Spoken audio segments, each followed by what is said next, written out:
சங்கினா என்னன்னு தெரியுமா உங்களுக்கு? சகத்தோழன், நண்பன் அர்த்தம். இந்த களத்துல வந்து நேர்மையா இருக்கிறது அவ்வளவு கஷ்டம்.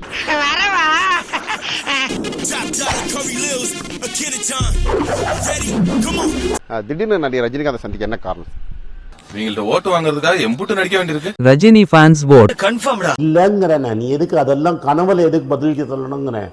வாய்ப்பே இல்லை. திடீர்னு இல்லை, ரொம்ப நாளா சந்திக்கணும்னு இருந்தது. அப்ப எனக்கு வேலை, அவங்களுக்கு படப்பிடிப்பு இருந்தது. யோ நடிக்காத. நோய் என்ன நீ பைத்தியக்காரனவே நினைச்சிருக்கிறல்ல நீ. அவங்க கொஞ்சம் சந்திக்கலாமாங்கும் போது நான் பயணங்கள்ல இருந்தேன். நான் கூப்பிடவே இல்லையே. அன்பின் நிமித்தமா ஒரு மரியாதையான சந்திப்பு தான். இதுல ஒன்றும் வேற ஒன்றும் உங்களுக்கு சிறப்பாக சொல்ற அளவுக்கு ஒன்றும் இல்லை. மூஞ்சி மொகரையும் அது மூஞ்சி சிரிச்சா மாதிரி வச்சுக்கிறது தாங்க எங்க வழக்கமே.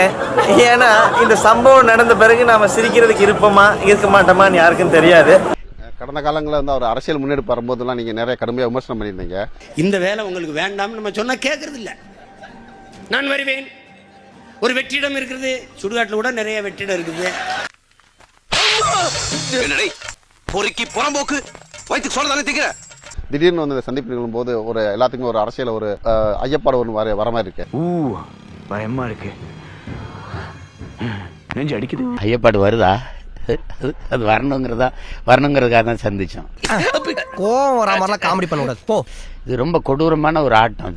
இது வந்து அவர் மனநிலைக்கு இது சரியா வராது. ஏன்னா ஆமா நீ பெரிய உன்னை கேட்டுக்கிட்டு நான் எல்லாம் செய்யறேன். இங்க நிறைய ஏச்சு பேச்சுகள், அவதூறுகள், இதெல்லாம் தாங்கணும். ஏன் எவ்வளவு அடிச்சாலும் சொர்ணலமா நிக்கிறீங்க? தம்பி போங்க தம்பி, நாங்க அடி வாங்காத ஏரியாவே கிடையாது. எவ்வளவு அடி வாங்கினாலும் சத்தமே வராது, ஓடுனது கிடையாது. இந்த களத்துல வந்து நேர்மையா இருக்கிறது அவ்வளவு கஷ்டம். தெரிஞ்சுக்கிட்டியா? இப்ப புரிஞ்சுக்கிட்டியா? நீ ஒரு டுபாக்கூரு.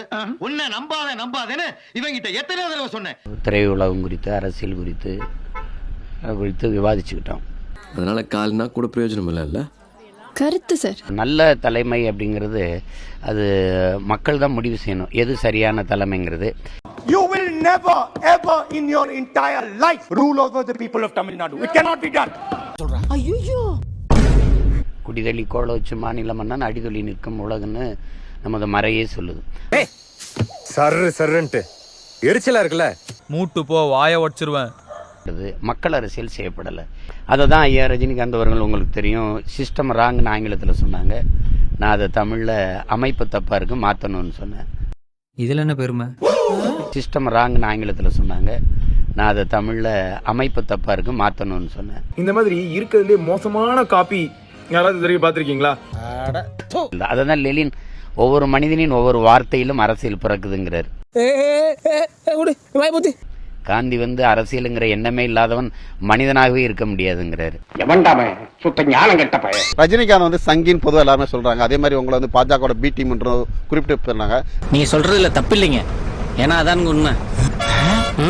ரெண்டு பேருமே இந்த சந்திப்பு வந்து ஒரு பயங்கர விமர்சனமா பார்க்கப்படுது.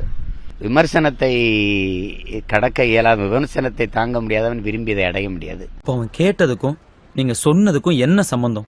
சங்கினா என்னன்னு தெரியுமா உங்களுக்கு? ஒரு கேன என்ன சொல்ல சொன்னா என்ன சொல்லிட்டு இருக்க? நானே சொல்றேன் கேட்டுக்க. சகத்தோழன், நண்பன் அர்த்தம். பின்னாடி மாடு மூத்திரம் பெஞ்சுக்கிட்டு இருக்கு, அந்த சொம்பெடு புடிச்சிட்டு வந்து தர்றேன். சங்கினா நண்பன்னா பொருள் இருக்கு, அப்படியே எடுத்துக்கலாம். உன்னெல்லாம் யாரா வாழ சொன்னா? போய் கடல்ல விழுந்த சாவு. I am your best friend. Okay.